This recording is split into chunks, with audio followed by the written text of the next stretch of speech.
আসসালামু আলাইকুম। ঈদ মুবারক সবাইকে। কেমন আছেন সবাই?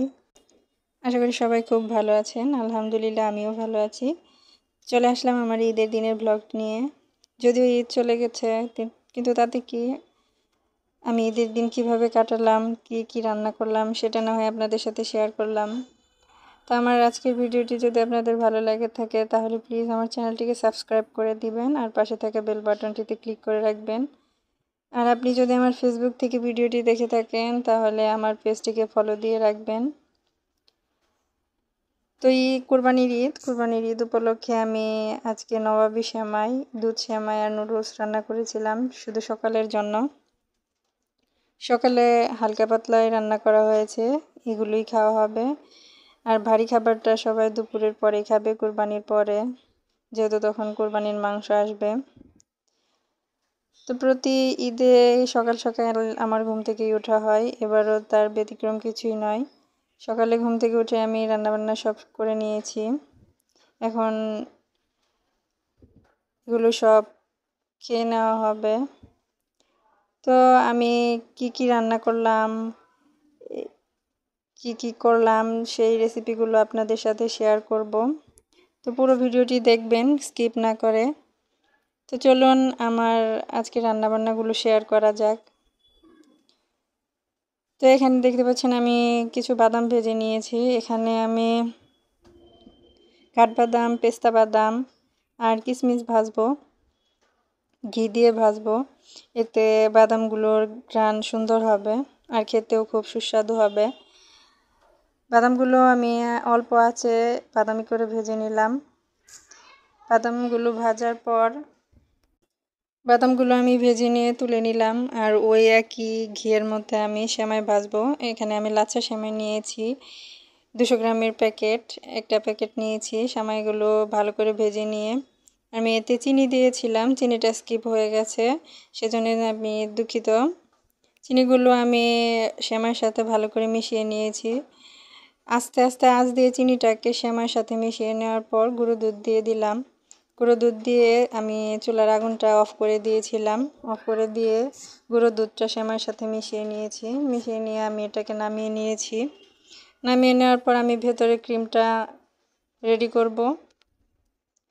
নবাবী সেমাইয়ের মানে সবচেয়ে স্বাদের অংশই হচ্ছে এই ক্রিমটা যত স্বাদ হবে নবাবী সেমাই খেতে ততই স্বাদ লাগবে। তো ভিতরের ক্রিমটা তৈরি করার জন্য আমি এখানে আগে থেকে জাল করে ঠান্ডা করে রাখা দুধের মধ্যে দিয়ে দিলাম চিনি পরিমাণ মতো। এখানে চিনিটা বুঝিয়ে দিতে হবে, কারণ সেমাইয়ের মধ্যে আমরা আগে থেকেই চিনি ব্যবহার করেছি। চিনি দেওয়ার পর গুঁড়ো দুধ দিয়েছি, গুঁড়ো দুধ দিয়ে কিছু এলাচ গুঁড়ো দিয়েছি। এলাচ গুঁড়ো দিয়ে আমি এখানে কর্নফ্লাওয়ার দিয়ে দিলাম। কর্নফ্লাওয়ার দিয়ে এটাকে ভালো করে মিশিয়ে চুলাটা ধরিয়ে দিয়েছি। চুলাটা ধরিয়ে আমি হালকা আছে এটাকে অনবরত নাড়িয়ে নিতে হবে, তা নাহলে দলা পাকিয়ে যাবে। আর দলা পাকিয়ে গেলে এটা খেতে খারাপ লাগবে। এটাকে যখন ঘন হয়ে যাবে ক্রিমটা তখন নামিয়ে নিতে হবে। খুব বেশি ঘন করা যাবে না, আবার খুব বেশি পাতলাও করা যাবে না। আমি যেমন ঘন করেছি এরকমই করতে হবে, আপনারা দেখেই বুঝতে পারছেন। এটা ঠান্ডা হওয়ার পর আরও ঘন হয়ে যাবে। এবার আমি ক্রিমটাকে নামিয়ে নিলাম, আমার ক্রিমটা রেডি। এখন আমি এটাকে সার্ভ করব। আমি যেই পাত্রে ক্রিমটা সহ সেমাইটাকে সেট করব সেই পাত্রে আমি আগে থেকে কিছু সেমাই রেখেছিলাম, তার উপরে ক্রিমটা দিয়ে দিলাম। এর উপর আরও কিছু সেমাই দিয়ে দিলাম। সেমাই দেওয়ার পরে বাকি ক্রিমটা দিয়ে দিলাম, দিয়ে আমি উপরে আরও সেমাই দিয়ে এখন বাদাম কুচিগুলো দিয়ে সেমাইটাকে ফ্রিজে রেখে দিব 2 ঘন্টার মতো। এই সেমাইটা ঠান্ডা ঠান্ডা খেতে ভালো লাগে। তো আমার নবাবী সেমাই রেডি। এখন আমি দুধ সেমাই রান্না করছি। দুধ সেমাই রান্নার জন্য আমি ঘি দিয়ে দিলাম লাল সেমাইটা আমি এখানে 1 কাপ সেমাই নিয়েছি। 1 কাপ সেমাই নিয়ে সেমাইটাকে আমি ঘিয়ের সাথে ভালো করে মিশিয়ে নিব। এটাকেও আস্তে আস্তে ভেজে নিতে হবে, এর কালারটা চেঞ্জ হওয়া পর্যন্ত। সেমাইটা আমার ভাজা হয়ে গেছে।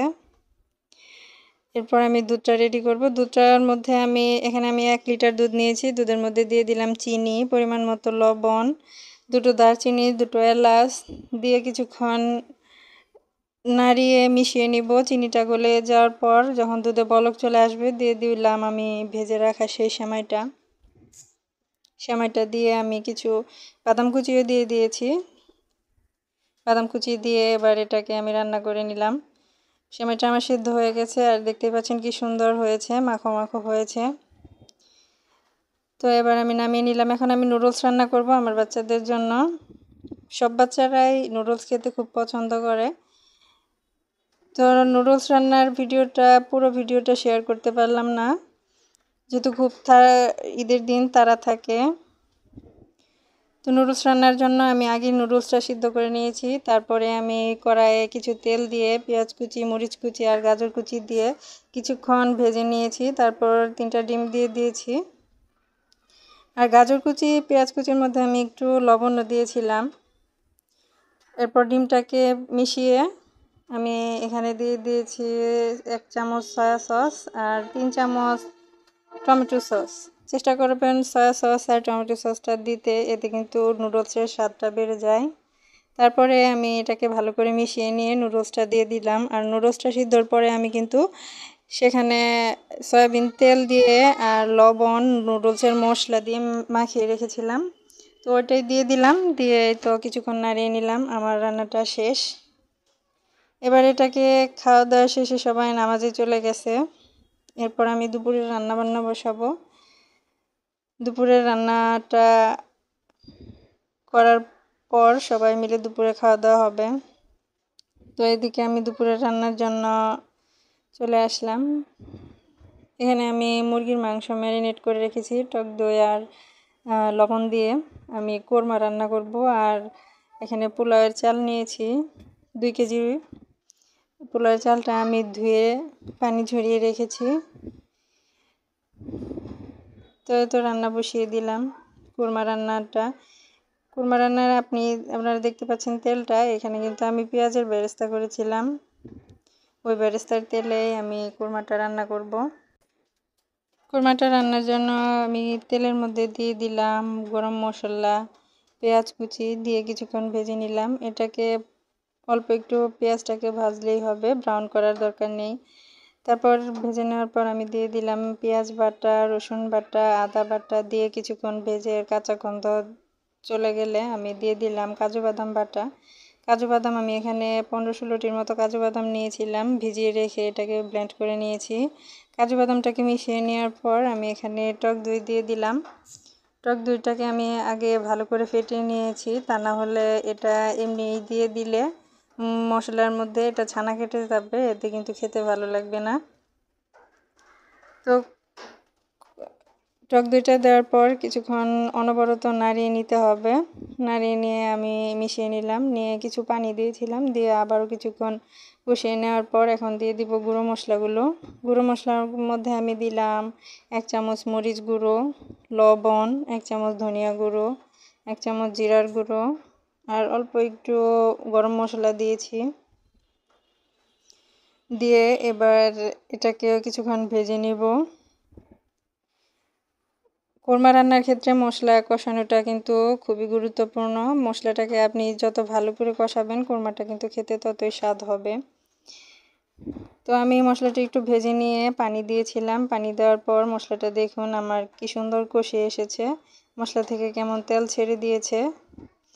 ছেড়ে দিয়েছে কিন্তু এখনও এটা মাংস দেওয়ার মতো প্রস্তুত হয়নি। তো এরকম হয়ে গেলে যখন মশলার মধ্যে কোনো রকমের পানি থাকবে না, তখন আমি ম্যারিনেট করা মাংসটা দিয়ে দিলাম। দিয়ে এটাকে ভালো করে মিশিয়ে নেব। মিশিয়ে নেওয়ার পর কিছুক্ষণ ঢেকে রেখেছিলাম। এই তো আমার মুরগির মাংস থেকে কি পরিমাণ পানি বের হয়েছে, এই পানি দিয়ে আমি কষিয়ে নেব। এখানে আমি কিন্তু আর কোনো পানি দেইনি। এটাকে আমি আস্তে আস্তে কষিয়ে নেব। কষাতে কষাতে এটাকে দেখবেন যখন মাংসের গায়ে মশলাটা মাখো মাখো হয়ে যাবে, তখন বুঝতে হবে মশলাটা কষানো হয়ে গেছে। এই তো এরকম আমার মাংসের মশলাটা কষানো হয়ে গেছে। এখন আমি কিন্তু এখানে দুধ দিয়ে দিব। কোরমা রান্না বলেন, রোস্ট রান্না বললেন, দুধ দিলে কিন্তু এর স্বাদটা দ্বিগুণ হয়ে যায়। তো এই পর্যায়ে আমি দিয়ে দিলাম দুধ। দুধটা দিয়ে এটাকে কিছুক্ষণ ঢেকে দিব, ঢেকে রান্না করব। এরপরে দিয়ে দিলাম আমি কিছু পেঁয়াজের বেরেস্তা, দিয়ে দিলাম কয়েকটা কিশমিশ, 1 চামচ চিনি দিয়ে ঢেকে রেখেছিলাম। ঢেকে রাখার পর দেখুন পানিটা আমার টেনে গেছে, দুধটা অনেকটা মাখমাখ হয়ে গেছে। আমার কোরমা রান্নাটা প্রায় শেষ। নামানোর আগে দিয়ে দিলাম আমি 2 চামচ ঘি আর কয়েকটা কাঁচামরিচ ফ্লেভারের জন্য, দিয়ে এখন আমি চুলাটাকে অফ করে দিয়েছি। তো আমার কোরমা রান্নাটা কমপ্লিট। এরপর আমি পোলাও রান্না করব। পোলাও রান্নার জন্য আমি হাঁড়িতে গরম মশলা দিয়ে দিলাম পেঁয়াজ কুচিটা একটু ভেজে আমি আদা বাটা দিয়ে দিলাম। পোলাওয়ে আদা বাটাটা কিন্তু খুব সুন্দর ফ্লেভার ছড়ায়। আর পেঁয়াজটাকে কিন্তু বেশি ভাজা যাবে না, যেহেতু আমি সাদা পোলাও রান্না করব। পেঁয়াজ ভাজলে দেখা যায় পোলাও লালচে হয়ে যায়। তো ভাজার পর আমি চালগুলো দিয়ে দিলাম। চালগুলো দিয়ে বেশ কিছুক্ষণ আমি কিন্তু এটাকে ভেজে নিয়েছি। ভেজে নেওয়ার পর লবণ দিয়ে আরও কিছুক্ষণ ভেজেছি। তারপর পরিমাণ মতো পানি ঢেলে দিয়েছি একটু দুধ। এরপর এটাকে ঢাকা দিয়ে রেখেছিলাম। আমার পুরো পানিটা টেনে গিয়েছে। পোলাও প্রায় রান্নার কাছাকাছি, এখনও পুরো পোলাও সিদ্ধ হয়নি চালগুলো। এবার আমি এটাকে নাড়িয়ে আবারও ঢাকা দিয়ে রেখে দিব। এর মাঝে কিন্তু আমি আরও একবার নাড়িয়ে কাঁচামরিচ দিয়েছিলাম। তো এই তো আমার পোলাওটা হয়ে গেছে। দেখতে পাচ্ছেন আমার পোলাওটা কি সুন্দর হয়েছে, ঝরঝরে হয়েছে।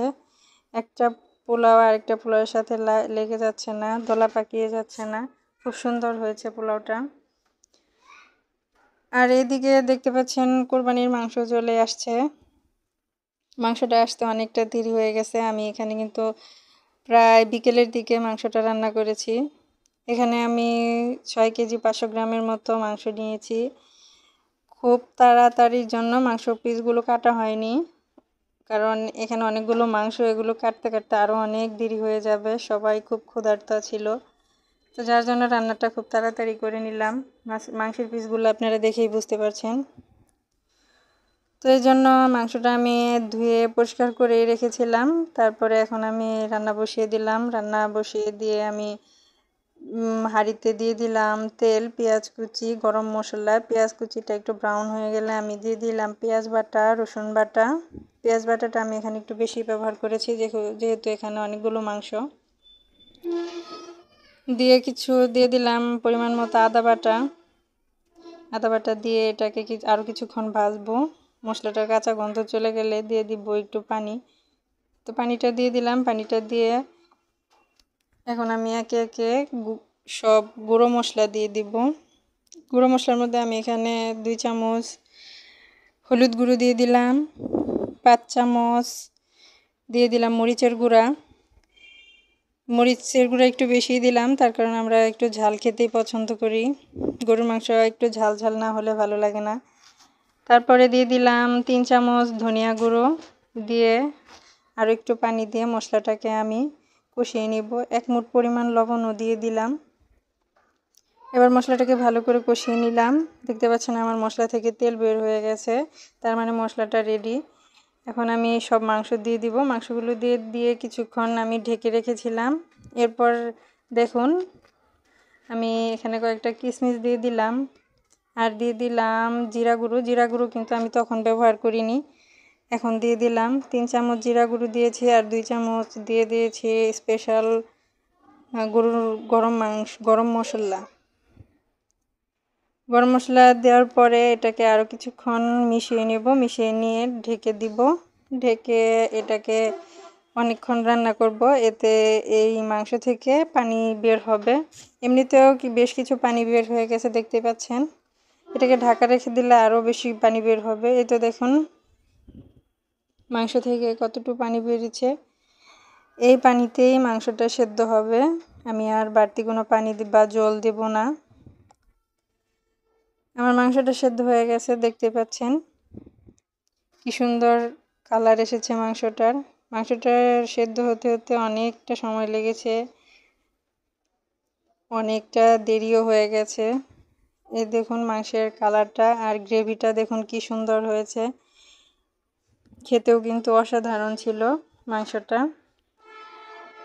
আমি এখানে মাংসে কিন্তু কিশমিশ ব্যবহার করেছি, তার কারণ মাংসটা খেতে মিষ্টি মিষ্টি লাগবে। আপনারা কিন্তু চাইলে এভাবে রান্না করে দেখতে পারেন, খেতে খুব ভালো লাগবে। তো রান্নাবান্না করতে যেহেতু অনেকটাই দেরি হয়ে গেছে, তো খাওয়া দাওয়ার ভিডিও আর শেয়ার করলাম না। আজকের মতো এখানে বিদায় নিলাম। আল্লাহ হাফেজ, আসসালামু আলাইকুম।